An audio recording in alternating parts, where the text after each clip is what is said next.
Hello, and welcome to the SharePoint Framework and JavaScript Special Interest Group Biweekly Sync. It is May 24th, 2018. I am Patrick Rogers, joined as always by Vesa Juvonen, and we've got a great meeting here for you today, or a great session for you today. All the updates from SharePoint Conference. But first, I always like to introduce what this call is all about.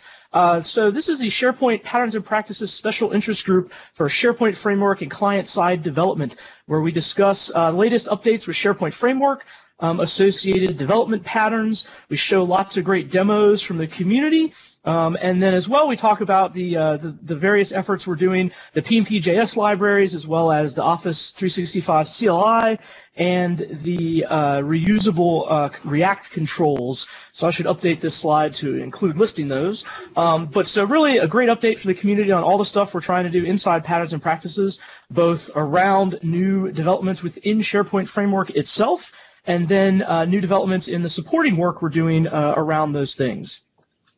Two links down there at the bottom, aka.ms SPPnP-community will take you to the SharePoint section of the Microsoft Tech community, and SPDev-docs will take you to the latest developer documentation, and that is includes all of the SharePoint Framework documentation. So if you're looking to get started with SharePoint Framework, definitely check that out.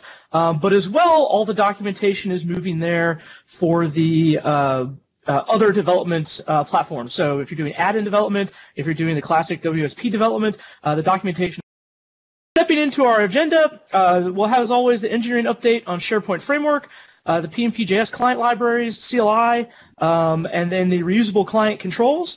Actually missed updating this slide. There is no live demo for Office 365 CLI on this call, so apologies for that. And then big demos today from Vesa on all the goings-on at SharePoint Conference. So he'll be going over that stuff, which is really great. Some really exciting announcements, both around just SharePoint and then as well from the Patterns and Practices, what we're putting out there, especially the new Site Starter Kit, which I've probably just misnamed, but the Site Starter package is really impressive work from folks. So opportunities to participate.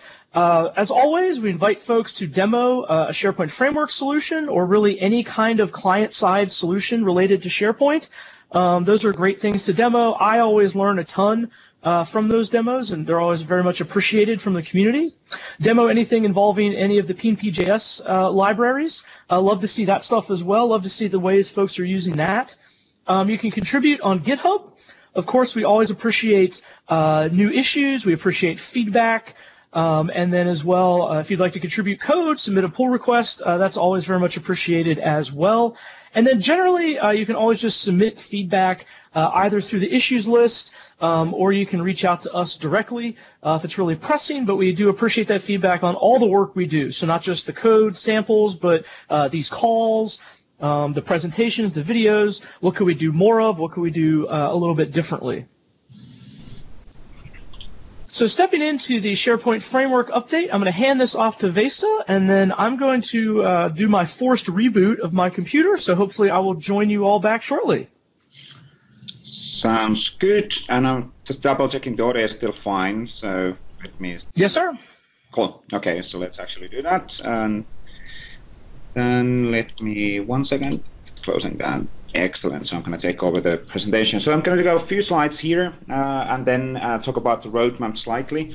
And then we're going to actually go through the SPC news from a development perspective after the latest update on the PnP JS and Office 365 CLI. So let's see how this goes and if we can get Patrick online back, or do we need to flip and jump to the SPC side. Our MSIT every now and then forces these kind of updates to the computers, and that seems to be the issue now for Patrick. So latest on SharePoint Framework, if somebody's, by the way, wondering what is David's comments around beta, that was just my name from the Starbucks because they're asking name, and I said Vesa, and they wrote that one as beta. This morning I'm probably Rela, if I read that correctly. It's really hard to actually understand what's written there. Anyway, people don't quite understand what I say Vesa. I probably pronounce my name as Visa, so they would actually get it. Anyway, so SharePoint Framework, latest on SharePoint Frameworks, just a few obvious classic slides, which we want to remind everybody if you're not familiar with SharePoint Framework or our development documentation. AKMS SP Dev Docs goes to docs.microsoft.com/SharePoint/dev, and this is the new consolidated platform where you can also contribute. You can easily submit changes on the documentation if something is missing. You can actually add comments there, and we can have a discussion directly in the documentation platform. All of the latest documentation is available here, getting started guidance. My manager, who's pretty new for SharePoint Framework, moving to a different role in the past, said that, well, it's pretty cool that you can actually start or learn how to do SharePoint Framework web parts in less than 10 minutes. So as long as you follow up on the guidance, you'll actually learn the basics and get started on the things. So that's a good reminder of what's available for people to get started. The second kind of a big thing here, just to pinpoint that one as well, issue list. So AKMS SP Dev issues. If you run into issues in SharePoint Online, please report them. Obviously, please report them using the official channels as well. So using SharePoint Online support or Office 365 support. In some cases, however, SharePoint Online support says that, well, we do not support customizations, and that doesn't mean that we wouldn't support customizations in SharePoint Online. We do, but it means that the support doesn't support customization, so they don't have skill sets to support your question. And for that reason, we in engineering then have opened up this issue list for these questions so that people can actually get support also from each other. And please do remember to mute yourself. We have a lot of actually background noise again here. Cool, thank you. So go to the issue list, report an issue. Right now, we're falling back slightly on the triaging these issues. That's mainly because everybody from the team has been traveling and preparing for SPC. We'll get back online on all of the issues in this issue list relatively soon. So. And we triage these in our engineering triage twice a week, typically. But like I said, that hasn't actually happened, for example, this week. Now, what about SharePoint Framework? So how's the adoption for third-party solutions? This is updated charts and this includes data from Tuesday this week. So the usage per user is growing quite fast. This week, there's a small dip, but who knows, might be because of the SharePoint Conference. On the other hand, usage per tenant keeps on growing significantly. And this is basically showing the custom third-party component usage, which have been built using SharePoint Framework. Obviously, first-party experiences, the modern experiences, that is growing in a different charts, but this is really showing the adaptation of how many people are writing the custom web parts and extensions using SharePoint Framework. Jim Duncan has a good comment, mind the cap, and that is obviously the Christmas holidays dip on there, and that's pretty typical as well. The second actually dip in there is typical also in April, or early April, do spring breaks and all of that. So we can actually see all of the variations of these breaks and holidays in our usage across the SharePoint Online. But it's nice to see the growth, and it is exponential. So like Jeff Deeper said in the keynote, if you haven't seen the keynote, it is streamed and recorded from SharePoint Conference. He said that every 2 months, SharePoint Framework usage is doubling the base, which is pretty insane. But the growth has been phenomenal. It keeps on just growing faster and faster. Now, what else? Quickly, I'll have a look on the roadmap. This slide I actually haven't updated, so this is the high-level roadmap slide. I do have plenty of new slides from the SPC slightly later on this presentation. But let's go first through the SharePoint, the PnP JS news, Office 365 CLI, and all of that, and then we'll go back on the SharePoint Conference news. But basically, the new thing, obviously, on summer fall, native graph access. For SharePoint Framework, it's going to go GA. It didn't go GA as in general available, production ready in SPC. We do have certain things which we still need to fix, but I could potentially show today what is one of the issues related on that. But it's designed now to go live to In production use, it's roughly in 1.6 version. The following version, which we will release, is 1.5. That's coming, I would say, in matter of days rather than weeks, roughly. And then 1.6 comes later, and hopefully we'll get to the 1.7 by Ignite. So there will be one version before Ignite, or between now and Ignite, as from a release perspective. Enterprise solution for SharePoint Microsoft Teams. I'll show a demo on that one. We also showed a demo on that one in the SPC conference. ISV solutions in Microsoft Teams to SharePoint, so upside down. So all of the ISV solutions which you have or we have in Microsoft Teams, you can actually use those in SharePoint as well. Global deployment of SharePoint Framework extensions. I will try to share a live demo on that one today. We didn't actually do a live demo on that one in SPC because, well, certain technical reasons, but that's going to go to preview relatively soon as well. Dynamic data for SharePoint Framework components is around web part to web part communications and contextual data. We're able to tie in the web part to read, for example, user profile properties and then change the behavior based on those, or share data between web parts and extensions on a page, and that's really cool. And then SharePoint Framework at SharePoint 2019. This includes modern experiences, so we didn't actually give an exact date in SPC. We said the beta starts in summer, which is a pretty wide statement, but it's going to go GA or released later this year as well. But pretty cool because now the SharePoint framework in 2019, including the modern experiences, means that you are able to build SharePoint framework extensions, which are then working in both SharePoint Online and also in on-premises. And that's quite great thing.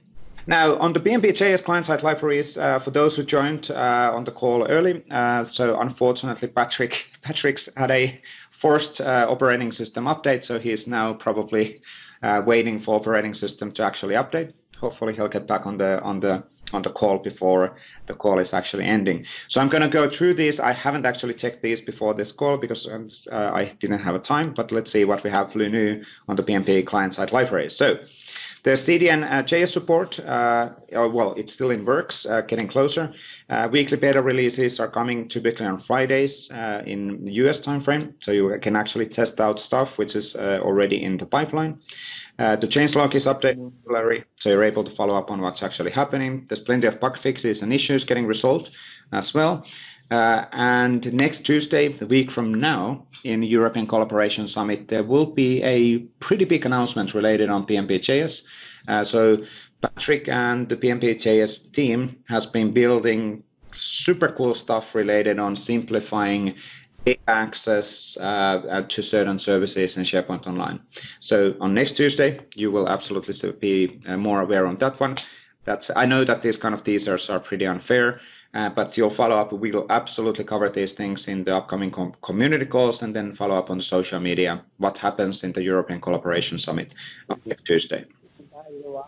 If you're wondering why next Tuesday, not in SPC, that's because Patrick is in the European Collaboration Summit, but Patrick wasn't in the SPC. So we want to delay a release of that capability until next week. Reminder, SharePoint PnP JS. So we have the PnP JavaScript core has two different versions. There's the PnP JS, and that's the new modern way of doing stuff. It has been split. It's more easily maintainable. Then there's the classic SPFx JS, and the last version of that one will be coming in July. So we would encourage people to move using the PnP JS version, which is the new project starts with a @PnP from a library perspective. The APIs are pretty much the same, but there are significant refactoring inside of that library. So we would encourage people to move away from SPFx JS to use the PnP JS version of stuff. Good. And if you go to the PnP GitHub.io PnP JS, it actually has guidance on how to do the transition between the versions. So please have a look at that. Now, what else? Quickly, from a open source project perspective, Office 365 CLI. So in this side, we have new comments. So it's almost time for a new version, 1.3 version. It will then support groupifying of sites. managing and applying themes, managing files and folders, sending emails on behalf of current user, and then managing Azure AD group settings.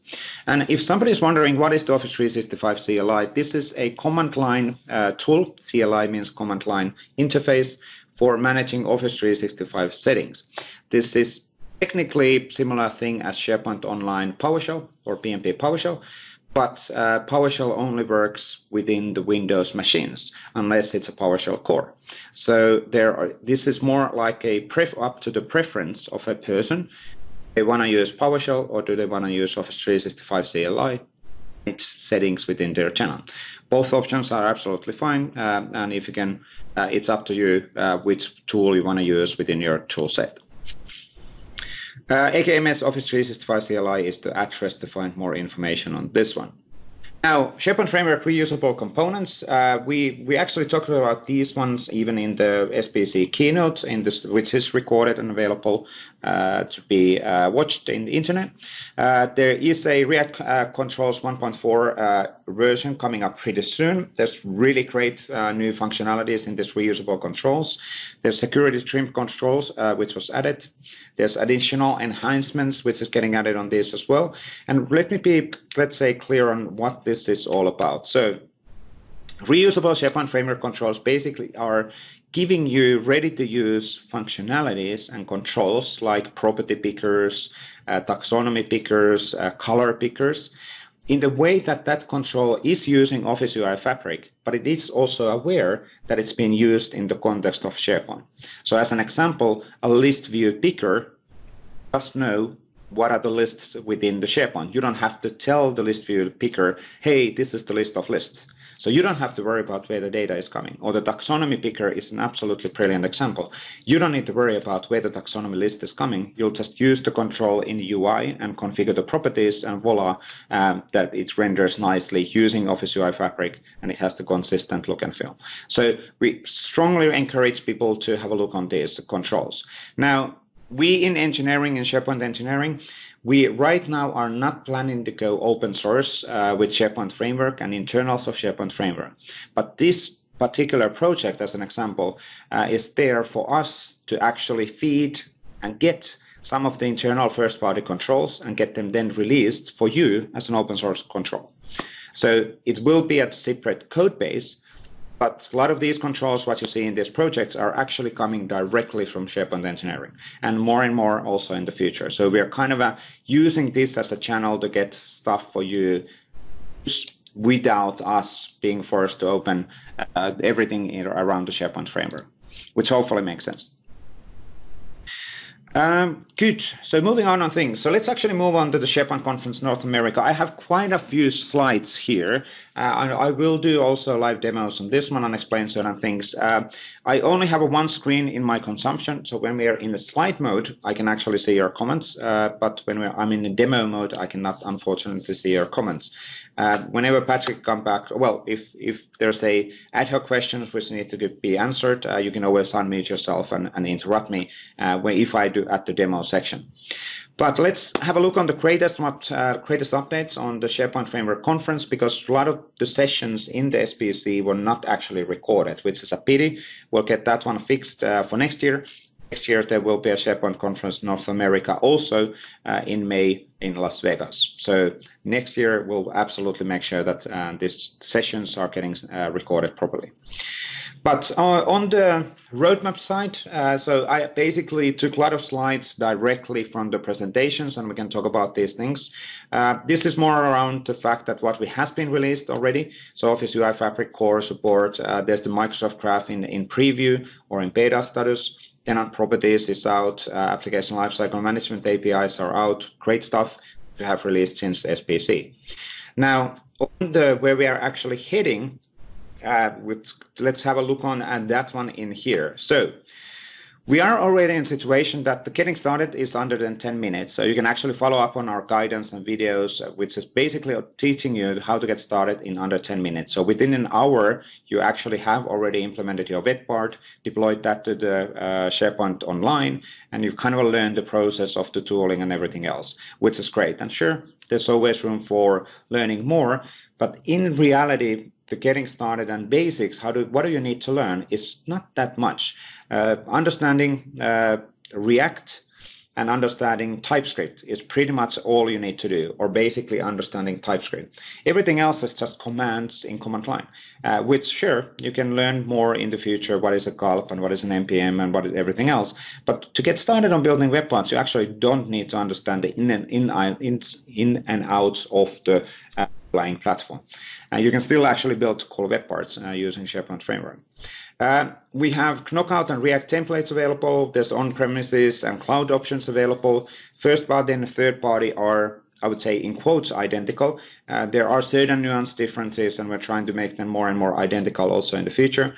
Integrated authentication, you don't have to worry about that. That's fully automatic for you for SharePoint Framework. Code hosting is automatic. You don't have to actually have CDNs. You just upload an SPFx file to the app catalog, and voila, will host the code for you as well automatically. And we have the extremely powerful community. This call, for example, is all about, where we have more than 1 million views within the last months in our samples as well, which is insanely cool. So people are finding the community tooling, people are finding the power of the community from learning these things. Now, where we are actually going, so Yarn and PnP M support are coming. The Yarn and PnP M are package managers. So as part of the 1.5 version of SharePoint Framework, we will have a command line support. So if you don't want to use PnP, you want to use Yarn or PnP M, you're able to use that within the Yeoman template. So from a scaffolding perspective, use this alternative package managers. We will have a Yeoman extensibility. This almost missed on 1.5, but we were able to squeeze it in. So Stefan, it's really for you to take, well, it's absolutely for everybody else as well, but Stefan has been really, really active on the Yeoman extensibility stuff. And thank you, Stefan, for helping us actually to make this happen. You really, really helped us on understanding what's the problem and how to fix that. So thanks for that. We're looking into also doing Angular element support, and this Angular element support is more on, how would I put it, open source community-driven support. So in the native out-of-the-box Yeoman, we will not have Angular element support, but we'll implement that as an extensibility using the Yeoman extensibility support. I had a few dinners this week with the Google Angular team in here. So Rob Wormold, we were hanging around for dinner and chatting on the follow-ups of what do we want to do here. And they're absolutely involved with this work. So we have a direct connectivity between Microsoft and Google Angular team, making sure that we get the Angular elements, web parts, and a story and tutorials available for people, because there's clearly an interest making that happen as well. We'll also update the React to 16. So if you're using React and you want to use the 16 version of React, you can absolutely do that in future. And then the on-premises version 2019 will support SharePoint Framework extensions and web parts. Now, this means when the on-premises version is coming out, it basically means that we, as part of the Yeoman template flow, we will actually ask which of the versions you want to target. So do you want to target SharePoint 2016 Feature Pack 2 and forward? Or do you want to target on-premises 2019 and forward? Or do you want to target only SharePoint Online? Because SharePoint Online version is always evolving fastest. And that's just because we control the backend. We do not control your server-side backend, so we can't actually force you to upgrade to certain versions. So there will be kind of a combination of the updates. Will 2019 get more frequent feature updates to help it keep up with updates on SPFx? Potentially, yes. Now, the story of that one is still in the way that the cloud always moves fastest. Always. There's no way for avoiding that, because we can't force 2019 customers, for example, to update their server. So we will keep on updating 2019 and adding additional support for it, potentially. I can't promise that by heart, but so it seems. But when and how frequently, I can't promise that. To 2019 will support, I think, 1.4.1 version of SharePoint Framework. However, excluding, for example, the Microsoft Graph support, because Microsoft Graph not in the on-premises. So there are certain nuances and differences, obviously, because on-premises does not have all of the capabilities which are in cloud. Good. Moving on slides. So I'll make sure that we have live demos in here as well. I'll jump on showing some of the stuff. But now upcoming generator updates in 1.5. So we will decouple project scaffolding from package management. So you're able to basically, well, it's a technical thing. How do we actually handle those different package managers? Start supporting beta APIs. And this tag is, you don't want to know how long the email thread was where we decided, is it plus beta, is it preview, is it experimental, what's the actual tag, what we want to use this. But basically, if you run yo Microsoft SharePoint -- plus beta, what it means is that you actually get a reference to 1.5 plus extra, so plus beta. What it means is that the plus beta version will have experimental stuff, experimental functionalities, like the dynamic data sources, which we announced in SPC or in build. So you get extra on that one. If you want to target only and want to have only APIs which are only production ready, you do not use the plus beta switch, and you just run the yo Microsoft SharePoint as a 1.5. And that's really powerful because now you can clearly differentiate. Will you have beta APIs in your usage, or is the whole package targeted for production? This is one of the user voice entries, what we also have, that people want to understand which of the APIs are available for production usage and which are not. And that's really cool. In command line, you can also do yarn or PnPM, so you're able to split the package manager. So you're able to say yo Microsoft SharePoint -- yarn / whatever yarn. So that's going to then use the yarn package manager for pulling down the dependencies. And then support for custom generators, so you can add additional options to the wizard. You can also add additional files and modify output files and our original generator. On this one, we already had a discussion with Alex from the SharePoint list and also Stefan Bauer that will actually build a community, centralized PnP community open source version of the extended generator, which will then support Angular elements, Vue, and all of that stuff. So if you're interested in being involved in that work, we'll absolutely give more insights on that community initiative as soon as it gets moving and as soon as 1.5 is actually out.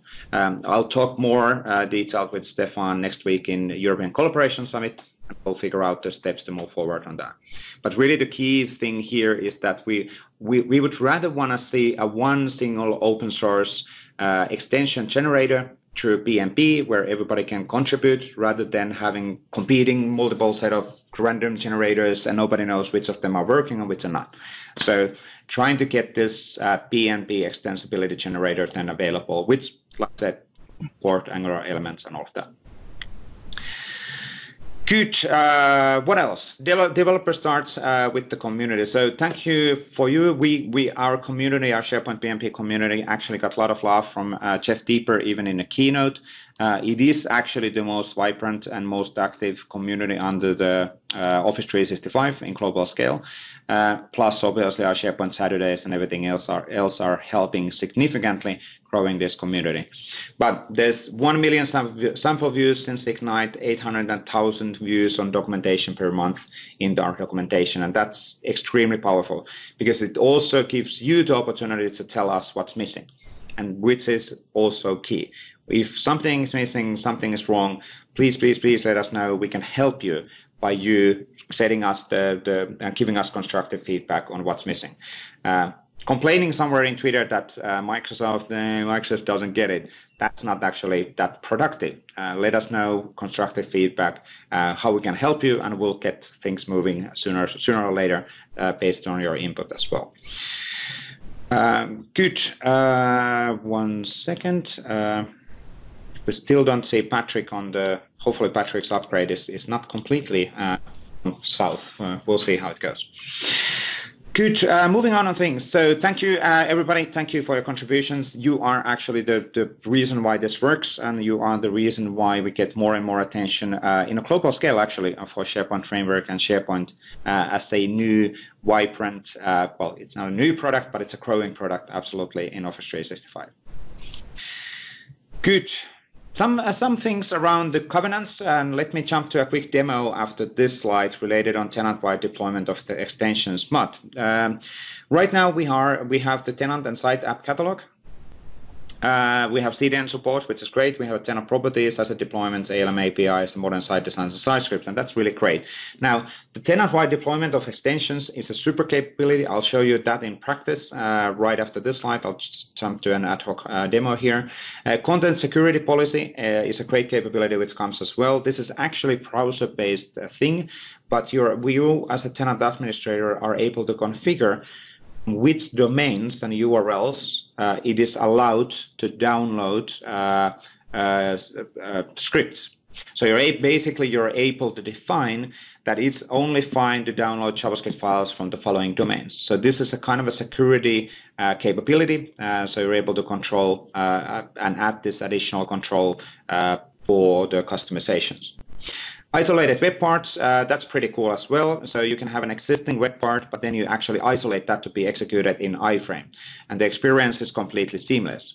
So you don't actually need to do any changes in the web part. You basically just say, as a tenant administrator, that, well, I'm concerned about this web part. I want this web part to be executed in an iframe. And bam, with the snap of a finger, it falls in an iframe, which means that it cannot access any of the other data within the page where it's being hosted. And that iframe will be also responsive, so it will be adapting on the UI automatically. Web API management means the graph and third-party web API access capabilities, and then broaden site designs and site actions. So as part of the SPC, we actually announced already additional site actions, which we talked about in some of these community calls already previously, like the associate SharePoint framework extension to a site, which means that if you need to light up an extension on a specific site, you can do that directly in site designs. You don't have to have a Azure function or whatever third-party extensibility point. Good. Just quickly double checking how many slides do I actually have, or should we should probably do a quick demo round. I'm going to show you the global deploy option here.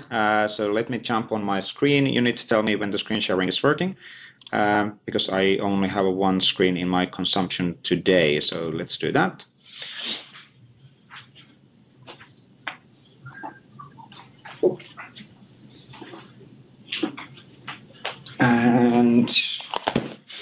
And please tell me when the screen sharing works for you, so you can see that Infinite. Cool, Luca got it, and Luca is from Europe probably this time, so that means that it went across the pond and across the continent and all of that. Cool.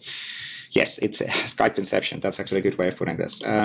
Cool, so let me get in here. Let me actually jump on this tenant. So I promised to do global or demo the global wide deployments. So let me actually refresh this page and talk about how this actually works in practice, and we can see it in practice as well. I do not see your questions or in window right now because, like I said, I only have one screen in my consumption, which is massively limiting factor. This is, I don't know how to work with the one screen.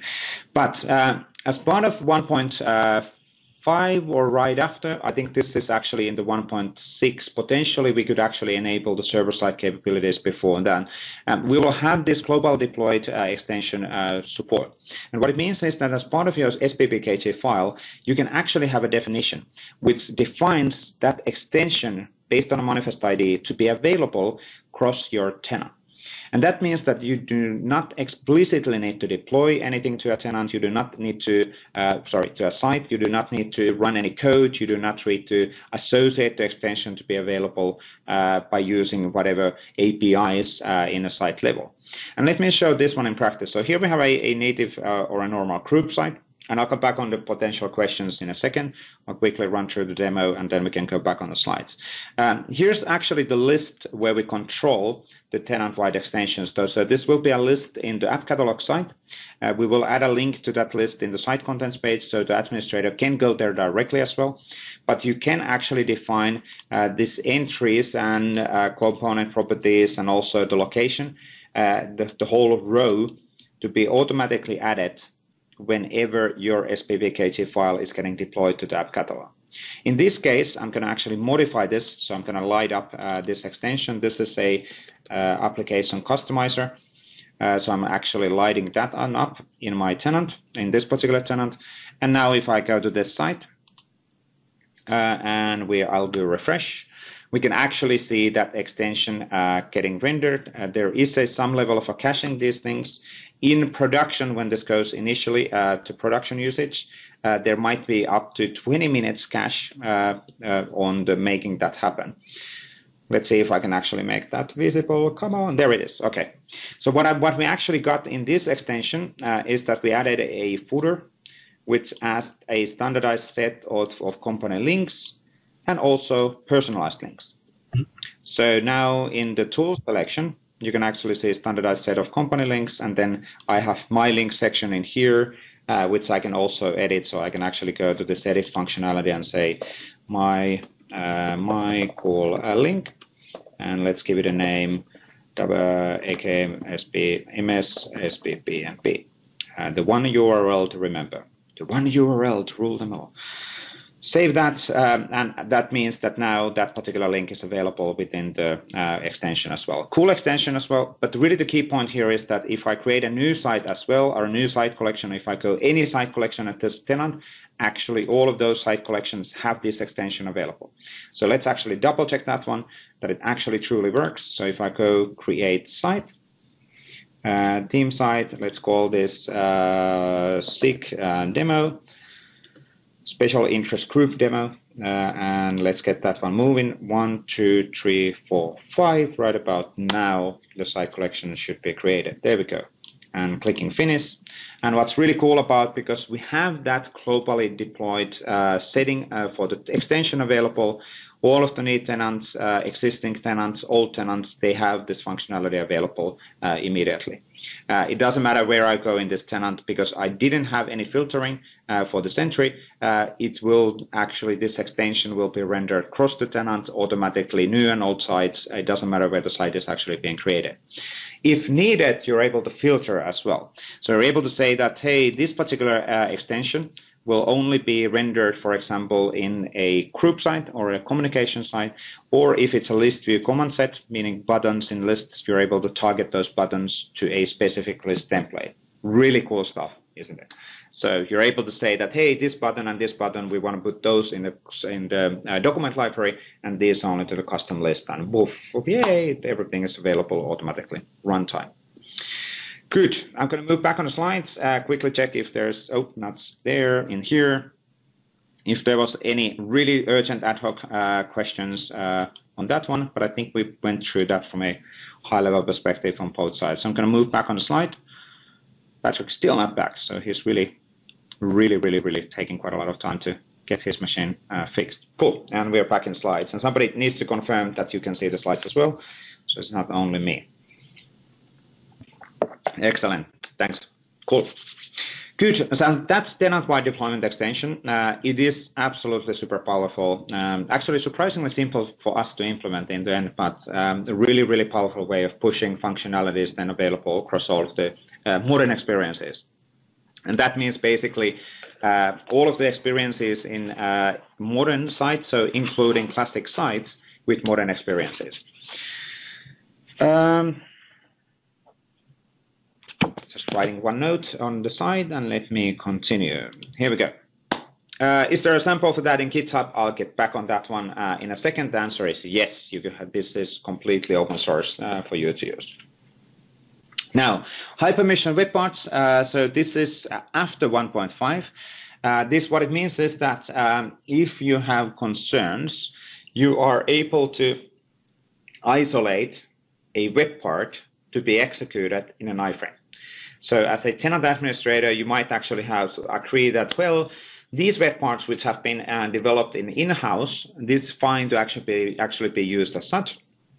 But this weird web part, this came from Patrick Rogers from Microsoft. I don't know if I can trust this guy. He's not in the call, so I can do this.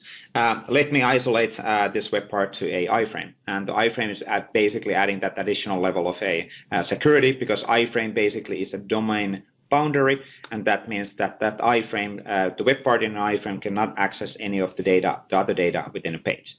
And this is really the concern, the address the concerns around hosting one JavaScript or multiple JavaScript libraries in a single page, and then them accessing the information in a page. But I absolutely agree on Eric's comment on that one. Those Patrick's web parts are really shady. You never know what they're going to actually do. That's being sarcastic, just to be clear. Now, easy access on data in browsers across Office 365 and beyond. Let me put what's happening. Sorry. Trying to organize. Okay, here we go. So we have the Microsoft Graph integration in preview already. It's in a relatively good status. I'm going to show some stuff on that one in the practice. We have webhooks for some capabilities. We know that we need to add some additional webhooks as well. 8L.js integration is there. At this point, somebody should be raising their hand, and I will ask the question from behalf of them: where's MSAL support? And the answer is it's not there yet because MSAL is not in version 1.0. So we can't implement stuff in SharePoint Framework which would be using beta versions of the MSAL. So that's the reason why we use 8L.js. Web APIs, we can call those securely. And then we have the dynamic data, which is coming. Talk about that one a few minutes as well. Socket.io, so you're able to actually then push updates to all of the other people who are watching the same data. So that's pretty cool. Don't have a live demo on that one right about now, but we'll do a live demo on that one, for example, in 2 weeks. So we'll make that live demo to be available. And then pre-approved scopes for web API. So basically managing properly those scopes in a tenant level. So you're able to basically, as a tenant administrator, you can say, in our tenants, these are the graph scopes and these are the permissions which we approve, and that's it. So you can define these to be set beforehand. And agree on the Carrie's comment there. Socket.io is really cool from a real-time communication perspective. Dynamic data, slightly boring slides, by the way. I borrowed this directly from the presentations. I hate bullet points. I just can't stand bullet points. But dynamic data, what it means is that we can actually have web parts and extensions communicating between each other, and also have extensibility points and also contextual thing.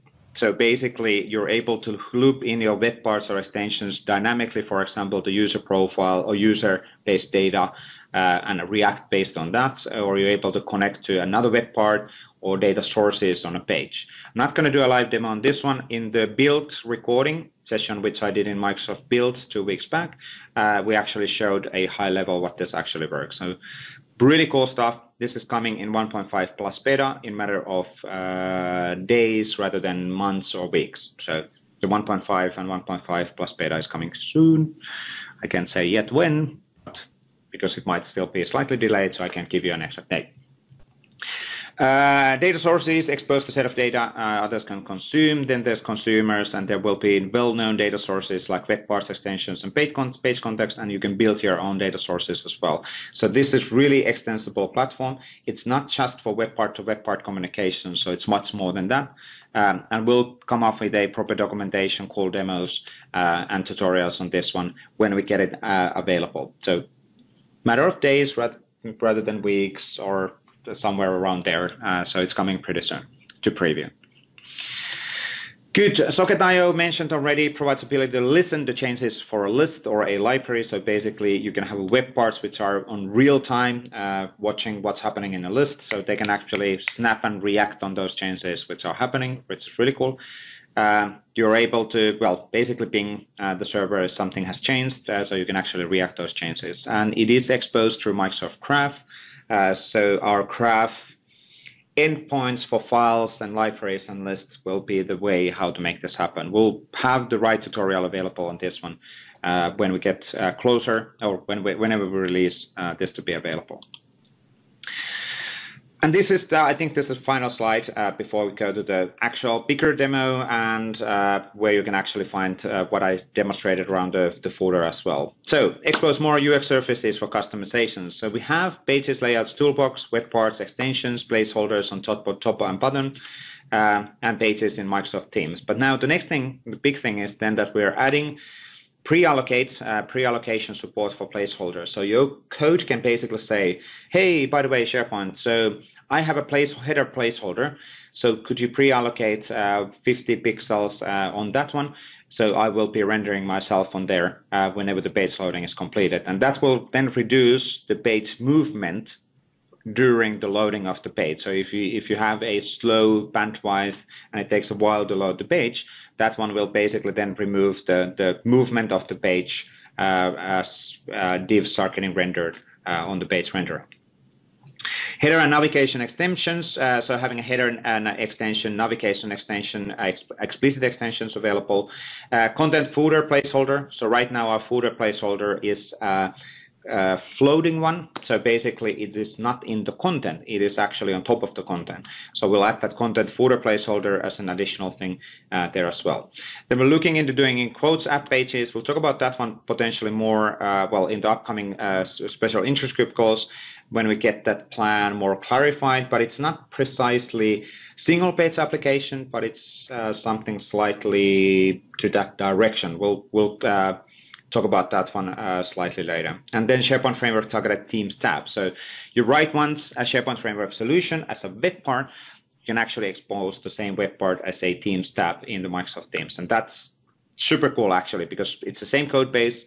You don't have to do anything else. In your web part, you're able to detect that am I actually being rendered in the context of Teams or in the context of SharePoint, and you're able to change the behavior. You get all of the contextual data as well from Microsoft Teams and all of that. So that's a really, really great thing, and I'll do a live demo on that one in a following slides. Slides. This. Somebody was almost asking a question, maybe, potentially. But maybe we'll actually go through the slides and then a live demo. And then let's have the questions in the IM window just to make sure that we get through material. Then I'll go to bed right away. Then I'll brush my teeth. I promise. Okay, please remember to mute yourself. I think it was, oh, there we go. Now I get it, stuff muted. Good. There was good tips on the background. That was good. So app pages, page with the pre-configured application content. So this is going to the app, the single page or full direction. The whole point of this one is that there's no authoring or editing experience on that page. So end users cannot author or edit. You control the page as well. This can run the same extensions as other apps, and it's kind of heading to the direction, I wouldn't say, it's kind of a full canvas application. It's not a single page application, it's full canvas application. But it's something which will show more whenever we get the previews available and early code available on this one. So we can actually show it in the special interest group calls, so you know what's coming up after 1.5 as well. Not going to spend too much time on this one yet, it's pretty early. And create Teams tabs using SharePoint Framework. I'll show a live demo on this one. So I will actually move forward on this one so you see it in practice. So let's jump to the demo, and somebody needs to again tell me when we are in the Skype inception. Let me share my screen.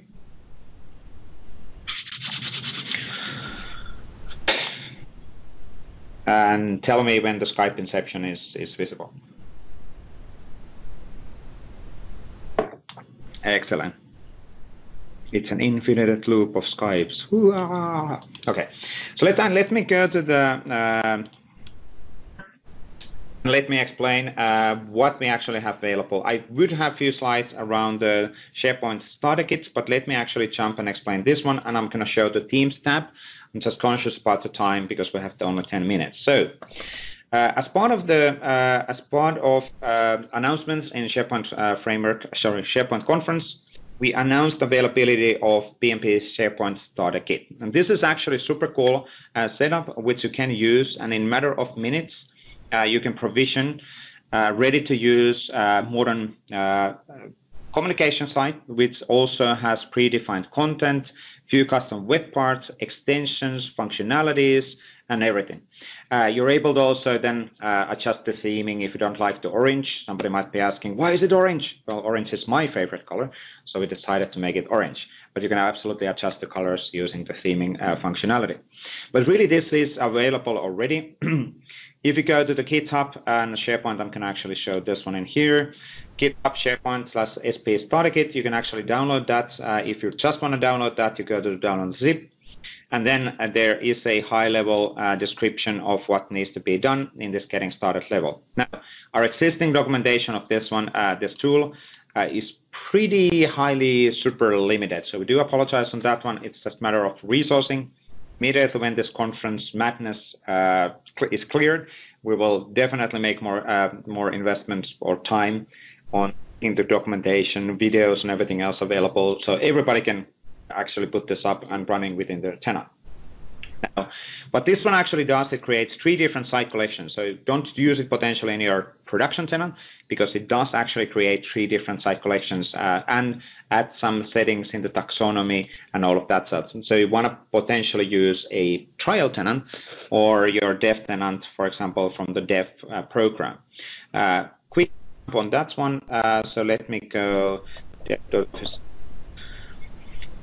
Which is going to come in here, and now quickly, if you don't have, if you're a developer and you're interested, I don't want to actually sign in. That's not what I want to do. So if you are a developer or you want to grow up to be a developer and you want to have a free Office 365 tenant in your consumption for testing this stuff, join Office 365 developer program. It's free and you get a free tenant, which is kind of like no-brainer. So you can actually test all of the stuff what we're releasing all the time in that isolated tenant. As long as you keep on using that tenant for developer topics, we actually analyze what you do in that tenant. Then from are you doing actually developer there, or is it for something else? If you do development there, you will keep that tenant to be automatically renewed after a while. So that's really cool, an automatic process. Now, coming back on this one. So what does it actually contain? Automatic provisioning, automatic sites, a lot of web parts, extensions. The output and outcome of what you get is actually looking like this. In this case, we changed the color to orange, green. Just as well, using the modern theming selection, I can actually move it back on Contoso Portal. That's the original orange.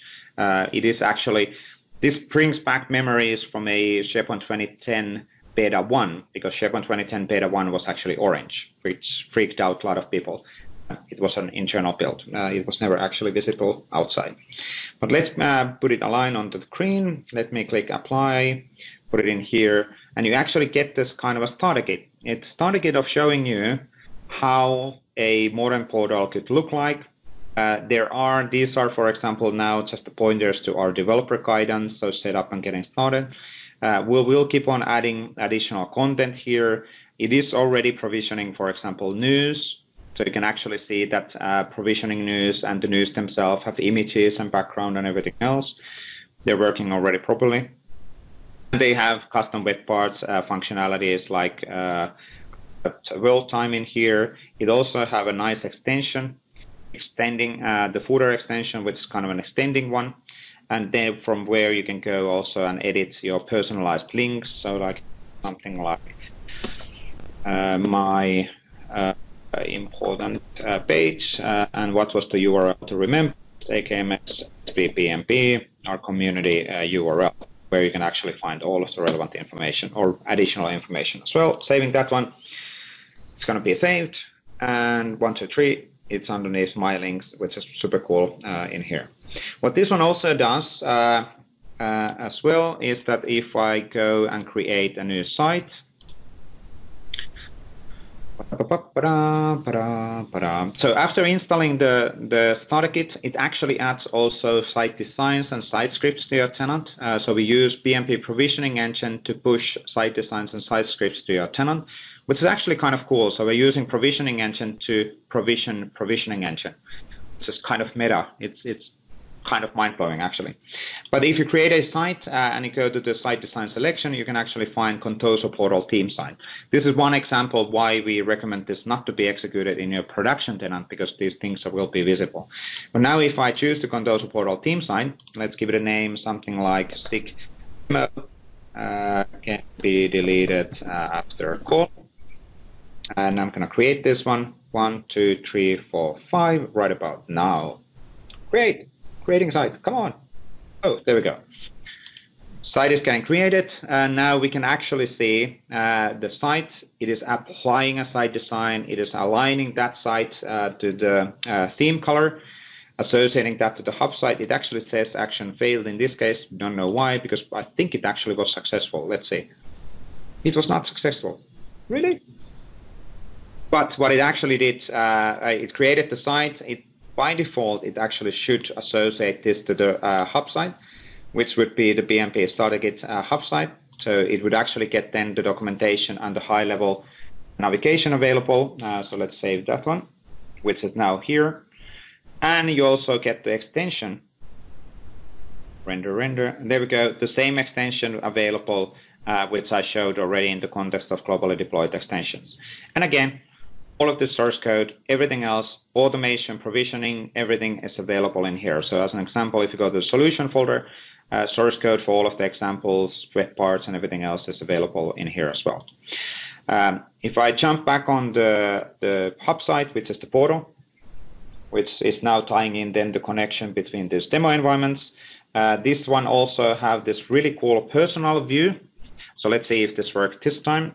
This is one of the reasons why our Microsoft Graph is still in preview. There is a race condition issue with adl.js, which most likely is not, well, it's actually causing us problems. So let me solve this by creating a new page. We'll fix that one before the GA, obviously. Let's call this emails, and let me add a web part, which, why am I always having this issue?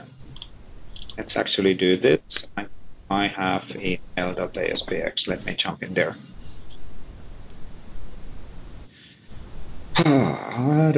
One moment. So let me actually add that page, and let's do that one more time. There we go. So I can do personal email. Personal email. There we go. We have a personal email web part as part of the web parts which are demonstrated as part of that package, and these are directly coming from the email of the particular user using Microsoft Graph. You can have a look on the web part. You can have a look on the implementation of the web part. You can copy the web part and implement that based on your own business requirements. Everything is MIT licensed, so you can actually make things work in any way you want. So let's save that one. Let me jump back on the personal view and personal tab, and now we can actually see that my tasks are working, upcoming meetings are working, personal contacts would be there, then the personal email. That's pretty fun. Recent documents, pretty cool functionality as well, shown and demonstrated in a web part perspective. The last thing what I want to do, I know that we are on the last minute officially of the call, but I want to quickly show this one as well. So one of the things what we also showed in the keynote, this is still early preview, so let me jump to console report, was the capability of first of all, accessing a third-party web API, which is hosted in Microsoft Azure, securely call that web API, get the leads information from the external lead management system as a web part. So this one here is just a web part, so I can actually edit the page. You can see that it's a web part. There's a certain set of properties and configurations. And you're able to see the connection, and I can validate the connection towards that API which we're actually using. Now, that one, I can actually take this exactly the same web part, and this is still in preview, not available for you, but this is what we showed in the SPC keynote. I can take this exactly the same web part in the Microsoft Teams.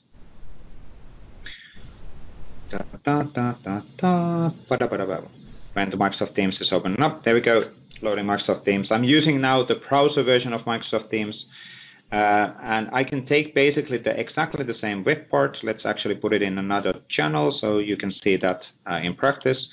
In the knowledge sharing channel, I will add a new tab, which is called Lead Management Web Part.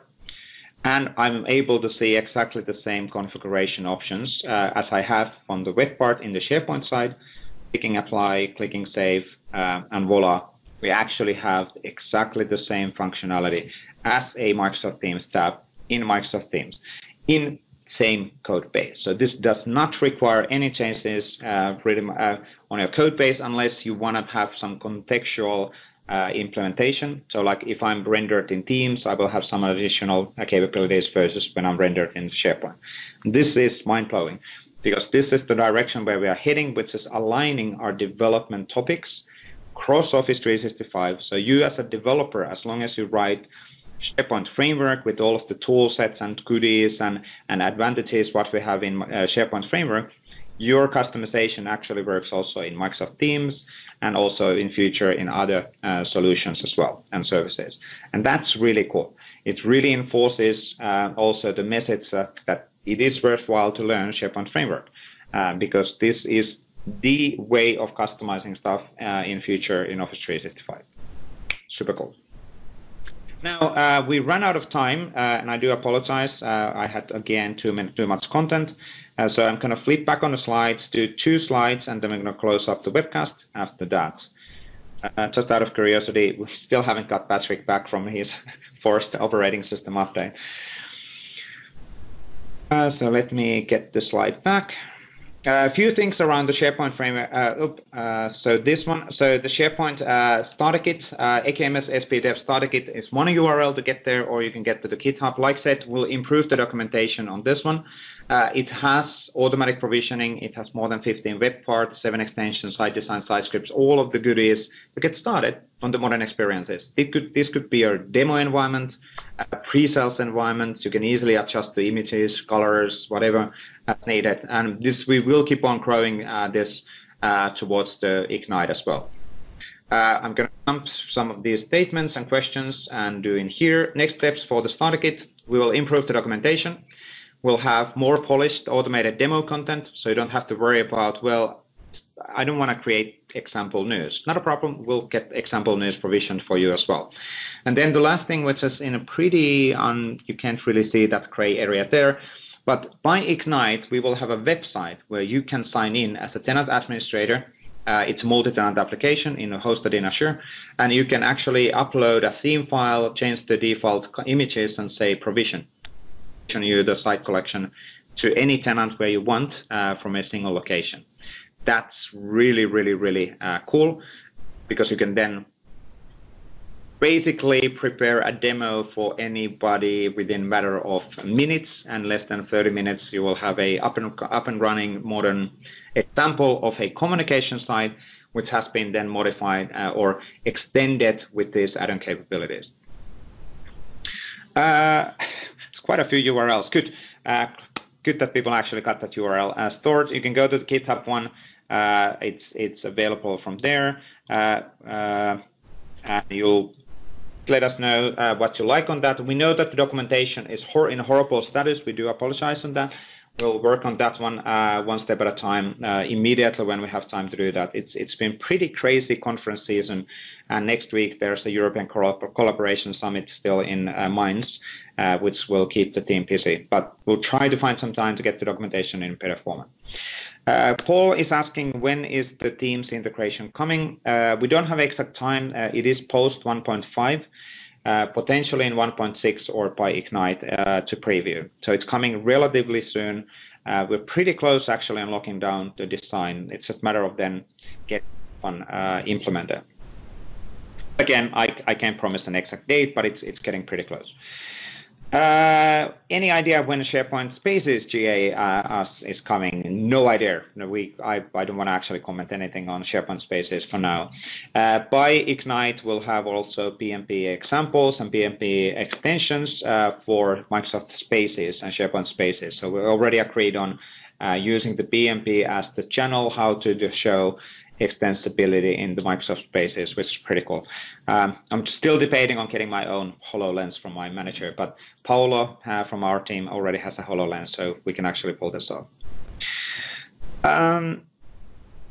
Any update on multi-geo? Multi-geo, there's guidance in our documentation on multi-geo. I would recommend going docs.microsoft.com/SharePoint and Dev, and then search for multi-geo. There's guidance updates on that one. There was updates in SPC. I'm not sure if there's a blog post available what exactly those were. I did miss that session, unfortunately. I'm not quite up to date on what's happening there. Will webhooks be supported in SharePoint Server 2019? I can't confirm that. My thinking and understanding is that the answer is yes, they would be actually supported.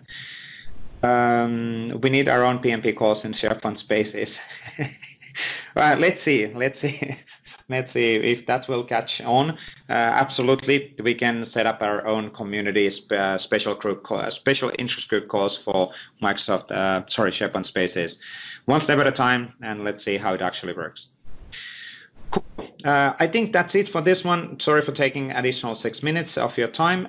Thank you everybody for joining. The recording will be in the YouTube channel.